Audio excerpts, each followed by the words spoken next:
जी बिल्कुल। देखिए, अपने दर्शकों को पहले हम ये बता दें एक बार कि अंतरिम बजट पेश होने जा रहा है, लेकिन जो पूर्ण बजट है वो जुलाई महीने में पेश होगा। और अंतरिम बजट क्या होता है कि नई सरकार बनने तक और पूर्ण बजट पेश होने तक देश को चलाने के लिए पैसा मिलता है, लेकिन इसमें कोई ऐसा बड़ा पॉलिसी चेंज वाला जो ऐलान है वो सरकार नहीं कर सकती है कि गलत तरीके से मतदाताओं को लुभावने वाले बड़े ऐलान कर दें। लेकिन यहाँ पर हम लोगों से बात करेंगे। सर, आपका नाम क्या है? पीयूष। किस तरह की उम्मीद इस बार आप इस अंतरिम बजट में कर रहे हैं? देखिए, अंतरिम बजट है इसलिए ज्यादा उम्मीद तो नहीं है, लेकिन फिर भी कुछ चीजें जो बहुत इंपॉर्टेंट है कि एक तो टैक्स स्लैब का एटलीस्ट एक ट्रेलर दे देना चाहिए इस बजट में, कि इस बार नहीं तो अगली बार फुल एंड फाइनल बजट में आ जाए वो चीज, जिसमें कि स्लैब्स बढ़ाने चाहिए। दूसरा चीज जो इंफ्रास्ट्रक्चर का दाम है आज के डेट में, आई मीन अगर आप देखो तो बड़े बिल्डर्स वगैरह जो हैं उनके कॉस्ट आप देखोगे तो आजकल वो out of reach of common man हो चुके हैं। तो उससे ये है कि कहीं पे कोई कैपिंग या कोई चीज एक हर एरिया के लिए है नहीं।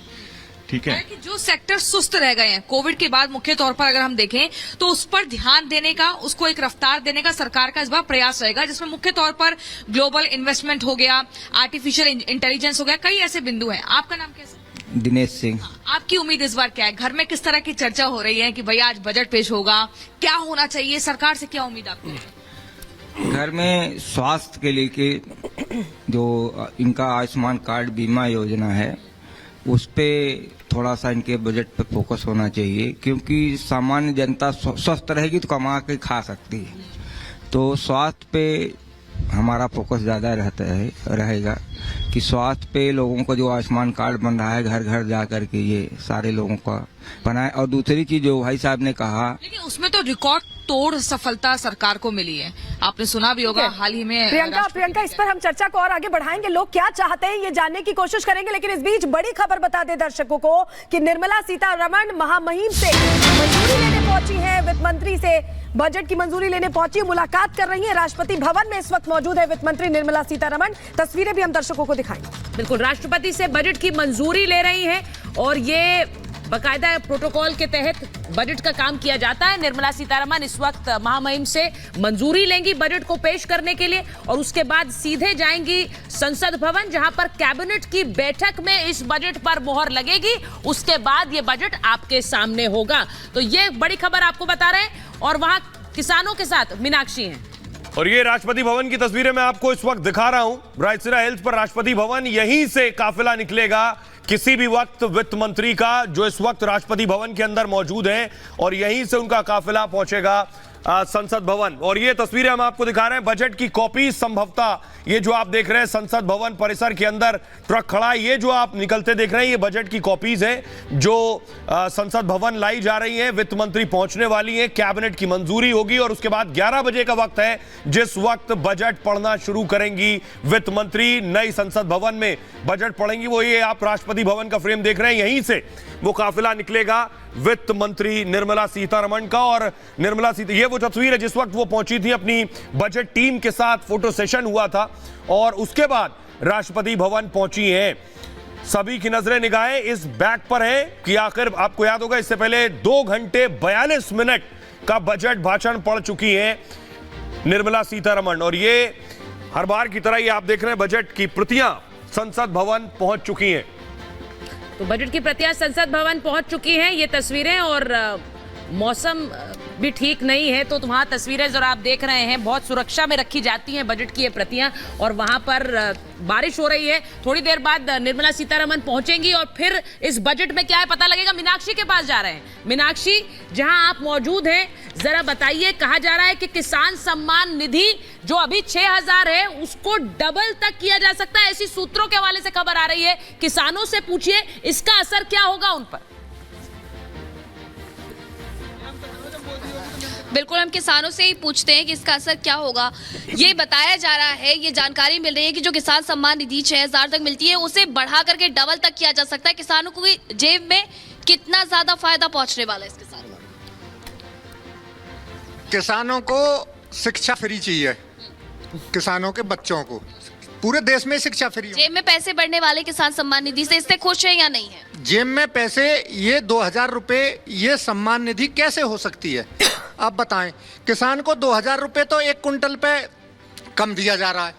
एमएसपी अभी बढ़ जाएगी तो खुश हो जाएंगे? एमएसपी दिया जाए, किसान को एमएसपी गारंटी किया जाए, किसान को एमएसपी की गारंटी की जाए, किसान की ये सम्मान निधि होगी, किसान के उपज को खरीदा जाए। आप चाहते हैं कि एमएसपी बढ़े और रेट जो है वो फिक्स हो जाए। किसान सम्मान निधि अगर 6000 से बढ़कर के 12000 हो जाती है, जो सूत्र बता रहे हैं, कितनी खुशी? पहली बात तो किसान सम्मान निधि मिल ही नहीं पा रही है, आप 6000 की बात कर रहे हो।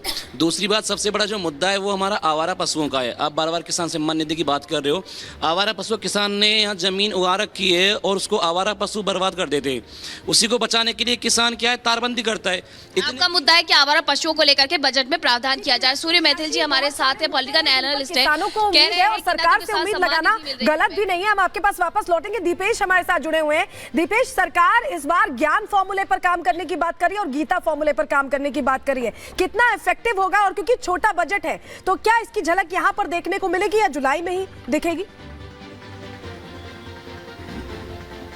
बिल्कुल, देखिए, और अगर इस बात के संकेत जो हैं वो सलोनी प्रधानमंत्री नरेंद्र मोदी के उद्बोधन से ही साफ होते हुए दिखाई देते हैं। यहां तक कि राष्ट्रपति ने भी सदन में इस बात का जिक्र किया था। नारी शक्ति को लेकर इस बार के बजट में बहुत ज्यादा फोकस अब सरकार अब करती हुई दिखाई देने वाली है। कुछ दिन पहले एक सभा के दौरान प्रधानमंत्री नरेंद्र मोदी ने इस बात का जिक्र किया था कि अब हम महिलाओं को अब सशक्त बनाने की दिशा में और आगे कदम बढ़ाने वाले हैं। यहां तक कि इस बात का जिक्र हुआ था कि अब जो बहनें हैं वो लखपति होंगी, यानी कि महिलाओं को कैसे और योजनाओं का लाभ पहुंचाया जा सके, वे कैसे अपने पैरों पर खड़ी हो सकती हैं। और यहां तक कि लखपति दीदियों का भी जिक्र अब जो है वो होता हुआ नजर आता सुनाई दे रहा है। यानी समझा जा सकता है कि इस बार के बजट में महिलाओं पर विशेष फोकस जो है वो रहने वाला है। जिस बात का जिक्र सलोनी आपने किया, ज्ञान, उसमें एन यानी नारी पर फोकस जो है वो इस बार के बजट में रहने वाला है। लेकिन फिर बार बार मैं यही कह रहा हूं कि मौसम भले ही अभी प्रतिकूल हो,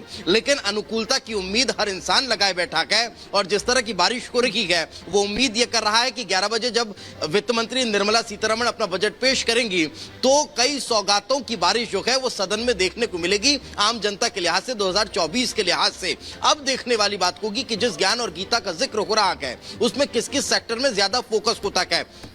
क्या तो जो बात दीपेश बता रहे हैं, दीपेश, लोगों की जो उम्मीदें हैं अब उन पर कितना खरा उतरेगा ये बजट?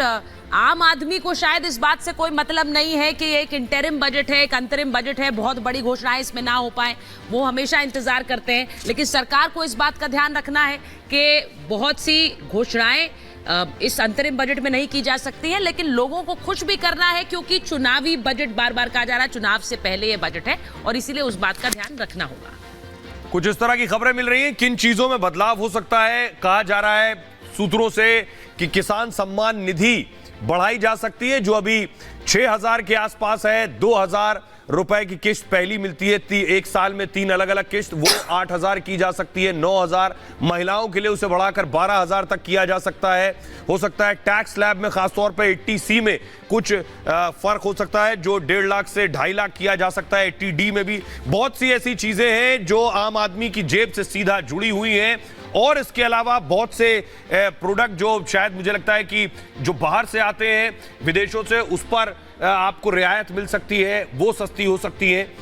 और उसका एक बड़ा कारण सुहेल ये भी है कि जो टैक्स कलेक्शन है, ऐसा कहा जा रहा है कि जो इस बार का 2023-24 का टैक्स कलेक्शन है सरकार का, वो बढ़ा हुआ अनुमानित है। ऐसे में वो ज्यादा खर्चा आम लोगों के ऊपर कर सकती है, भले ही ये इंटरिम बजट है लेकिन वो खर्चा कर सकती है, ऐसी उम्मीद लगाई जा रही है। सर, आपको ऐसा लगता है?